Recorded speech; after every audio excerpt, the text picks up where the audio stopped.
வணக்கம். ஜூலை 7, 2025 தேதியிட்ட சில முக்கியமான செய்தி குறிப்புகளை நீங்க எங்களோட பகிர்ந்திருக்கீங்க. இதுல பாத்தீங்கன்னா, நம்ம தமிழ்நாடு ஆசிரியர் தேர்வு முடிவுகள்ல ஆரம்பிச்சு சில ம், அசாதாரணமான சர்வதேச கூட்டணிகள் வரைக்கும் பல விஷயங்கள் இருக்கு. இதுக்குள்ள இருக்கிற ஆழமான பார்வைகளையும் உங்களுக்கு இதுல என்ன முக்கியங்கிறதையும் கொஞ்சம் விரிவாக அலசுவோம் இப்போ. சரி, முதல்ல தமிழ்நாடோட கல்வித்துறை சம்பந்தப்பட்ட ஒரு முக்கியமான அறிவிப்பு வந்திருக்கு. ஆசிரியர் தேர்வு வாரியம், அதாவது டிஆர்பி தேர்வு முடிவுகள், அப்புறம் இறுதி விடைகள், மதிப்பெண்கள் எல்லாமே வெளியாயிருக்கு. இது இது நிறைய பேர் எதிர்பார்த்துட்டு இருந்த விஷயம் இல்லையா? ஆமா ஆமா நிச்சயமா. இது வெறும் தேர்வு முடிவு மட்டும் இல்ல. இது மாநிலத்தோட பள்ளிகள்ல டீச்சர்ஸ் நியமனம், காலி இடங்கள் இது எல்லாத்தோடையும் சம்பந்தப்பட்டது. இதுல தேர்வானவங்களுக்கு இது ஒரு பெரிய ஒரு டேர்னிங் பாயிண்ட். அதே சமயம் நீங்க கொடுத்த குறிப்புகள்ல பார்க்கும்போது இந்த ரிசல்ட் வர்றதுல கொஞ்சம் தாமதம், அப்புறம் தேர்வு நடைமுறை பத்தின சில விவாதங்களும் பின்னணியில இருக்குன்னு தெரியுது. கரெக்ட். சரி, அடுத்ததா பாத்தீங்கன்னா, ஊடகங்களோட நம்பகத்தன்மை பத்தி மத்திய அமைச்சர் அஸ்வினி வைஷ்ணவ் ஒரு கருத்து சொல்லியிருக்காரு. அதாவது அச்சு ஊடகங்கள், பிரிண்ட் மீடியாவுக்கு அதிக நம்பகத்தன்மை இருக்குன்னு அவர் சொன்னது இந்த டிஜிட்டல் காலத்துல கொஞ்சம் யோசிக்க வைக்குது. ஆமா, இது இப்போதைய சூழல்ல ரொம்ப முக்கியமான ஒரு டிபேட்.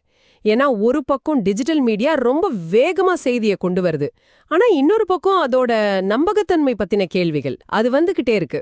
அமைச்சரோட கருத்து ஒருவேளை பிரிண்ட் மீடியாவோட அந்த எடிட்டோரியல் ப்ராசஸ், பொறுப்புணர்வு இதையெல்லாம் வச்சிருக்கலாம்.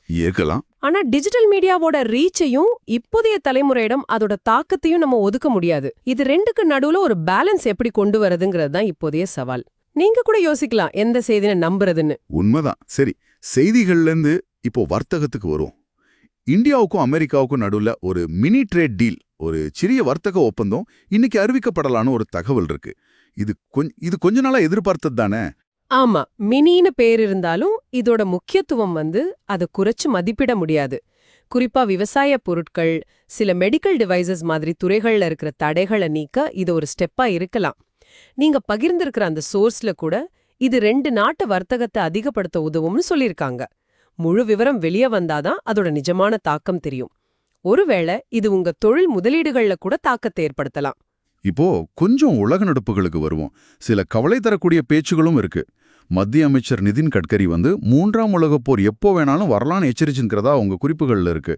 இது கேட்கவே கொஞ்சம் பயமா இருக்கு. ஆமா, இந்த மாதிரி கருத்துக்கள் திடீர்னு வராது. நீங்க கொடுத்திருக்கிற மத்த செய்திகளோட இதை இணைச்சு பார்க்கணும். உக்ரைன் போர் இன்னும் முடியல, தைவான் பிரச்சனை இருக்கு, மத்திய கிழக்குல பதற்றம், இப்படி பல நெருக்கடிகள் ஒரே நேரத்துல நடக்குது இல்லையா? வல்லரச நாடுகளுக்கு இடையிலான போட்டியும் அதிகமாகுது. சோ இந்த சூழலோட தீவிரத்தை உணர்த்துற ஒரு எச்சரிக்கையா இதை நாம எடுத்துக்கலாம். இது வெறும் பேச்சா இருக்குமா, இல்ல நிஜமான ஆபத்தாங்கிறது தான் கேள்வி. இந்த சூழல்லையே ரஃபேல் விமானங்கள் பத்தி சீனா தப்பான தகவல்களை பரப்புதுன்னு பிரான்ஸ் குற்றம் சாட்டியிருக்கு. இதுவும் உங்க குறிப்புகள்ல இருக்கு. இது நவீன காலப்போரோட ஒரு அம்சம். அதாவது இன்ஃபர்மேஷன் வார்ஃபேர், தகவல் போர். இந்த பாதுகாப்பு ஒப்பந்தங்கள், ஆயுத வியாபாரம் இதெல்லாம் வெறும் மிலிட்டரி விஷயம் மட்டும் இல்ல. இது பெரிய பிசினஸ், ஜியோபாலிட்டிக்ஸ் கருவி கூட. இதுல எதிராளிய பலவீனப்படுத்த, தங்களோட நிலைய உயர்த்திக்க தப்பான செய்திகளை பரப்புவாங்க, சந்தேகங்களை உருவாக்குவாங்க. பிரான்ஸோட இந்த குற்றச்சாட்டு ஒருவேளை இந்தியாவோட அவங்க வச்சிருக்கிற பாதுகாப்பு உறவை பாதிக்கிற முயற்சிக்கு எதிரான ஒரு ரியாக்ஷனா இருக்கலாம். சரி, சர்வதேச உறவுகள்ல இன்னொரு பக்கம் பார்த்தா கூட்டணிகளும் மாநாடுகளும் உருவாயிட்டு இருக்கு. பிரிக்ஸ் கூட்டமைப்பு மாநாட்டுல COP33 பருவநிலை மாநாட்டை இந்தியாவில் நடத்த சப்போர்ட் திரட்டுறாங்கன்னு ஒரு செய்தி. ஆமா, இது இந்தியாவுக்கு ஒரு நல்ல வாய்ப்பு பாருங்க. கிளைமேட் சேஞ்ச் இப்போ உலகத்தோட பெரிய முன்னுரிமையா இருக்கு. அந்த மாதிரி சூழல்ல காப் மாதிரி ஒரு பெரிய மாநாட்டை நடத்துறது உலக அரங்கில் இந்தியாவோட அந்த லீடர்ஷிப் ரோலை இன்னும் வலுப்படுத்தும். இந்தியாவோட கிளைமேட் டார்கெட்ஸ், ரினியூவபிள் எனர்ஜி திட்டங்கள் இதையெல்லாம் உலகத்துக்கு காட்ட இது ஒரு நல்ல பிளாட்ஃபார்ம். பிரிக்ஸ் நாடுகள் ஆதரவு கொடுத்தா அது இன்னும் சுலபமாகும். சரி, கடைசியா ரொம்ப ஆச்சரியமான, ஒருவேளை நம்புறதுக்கே கஷ்டமான ஒரு தகவல். இந்தியா, பாகிஸ்தான், சீனா, அப்புறம் துர்க்கையான் இருக்கு. இது ஒருவேளை துர்க்கியா இருக்கலாம். இந்த நாடுகள்லாம் சேர்ந்து ஆபரேஷன் சிந்தூர் அப்படின்னு பேர்ல ஒரு கூட்டமைப்பை உருவாக்கலான்னு சில செய்திகள் சொல்லுது. என்ன சொல்றீங்க? இது உண்மையா இருக்க வாய்ப்பு இருக்கா? இதுதான் இன்னைக்கு இருக்கிற செய்திகள்லயே ரொம்ப முக்கியமானதும் அதே சமயம் புதிரானதும். நீங்க சொன்ன மாதிரி இதோட நம்பகத்தன்மை பெரிய கேள்விக்குறி.